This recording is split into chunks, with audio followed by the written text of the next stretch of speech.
জমজমের পানি পান করার সুন্নত তরিকা হচ্ছে এই পানি দাঁড়িয়ে কেবলার দিকে মুখ করে বিসমিল্লাহ বলে এবং মনের যে চাহিদা আছে দোয়া পাঠ করে এই পানি পান করা।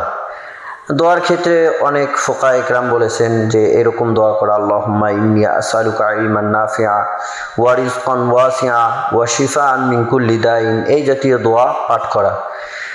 পানি পান করার শেষে আলহামদুলিল্লাহ বলা। এই পানি দাঁড়িয়ে পান করার ক্ষেত্রে নবী আলাইহিস সালাতু ওয়াস সালামের থেকে হাদিস বর্ণিত আছে। বুখারী শরীফের 1637 নম্বর হাদিস, মুসলিম শরীফের 2027 নম্বর হাদিস। আন ইবনে আব্বাস রাদিয়াল্লাহু তাআলা আনহু قال قال সাকাইতু রাসূলুল্লাহ সাল্লাল্লাহু আলাইহি ওয়াসাল্লাম মিন জামজামা ওয়া শারিবা ওয়া হুয়া কায়িবুন।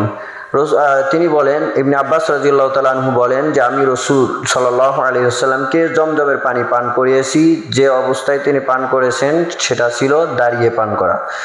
তো এখান থেকে প্রমাণিত রাসূল সাল্লাল্লাহু আলাইহি ওয়াসাল্লাম এই পানি দাঁড়িয়ে পান করেছেন একটু ব্যতিক্রম অন্য পানির থেকে।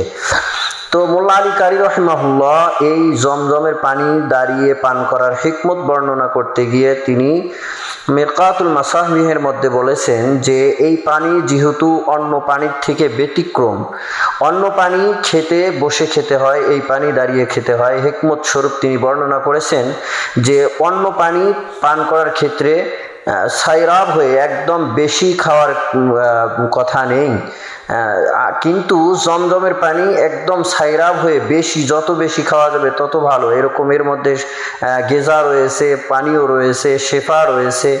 এই জন্য এই পানি একটু পেট ভরে খাওয়া, 3 শ্বাসে খাওয়া, যেহেতু এটা একটু বেশি খাওয়ার কথা আছে, এই জন্য এই পানিটা দাঁড়িয়ে খেলে একটু বেশি খাওয়া যাবে এবং দেহের সব জায়গায় এর একটা আভা, এই পানির আভা সব জায়গায় সহজে পৌঁছে যাবে, যেহেতু এর মধ্যে একটা শেফা রয়েছে।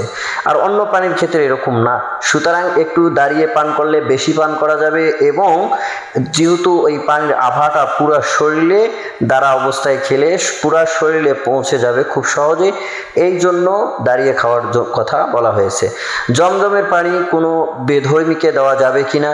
হ্যাঁ, দেওয়া যাবে, কোনো সমস্যা নেই। এ ব্যাপারে হাদিস রয়েছে, বর্ণিত আছে যে রাসূল সাল্লাল্লাহু আলাইহি ওয়াসাল্লাম বরকতি খেজুর এগুলো বেধর্মীদেরকেও দিয়েছেন, খাইতে দিয়েছেন।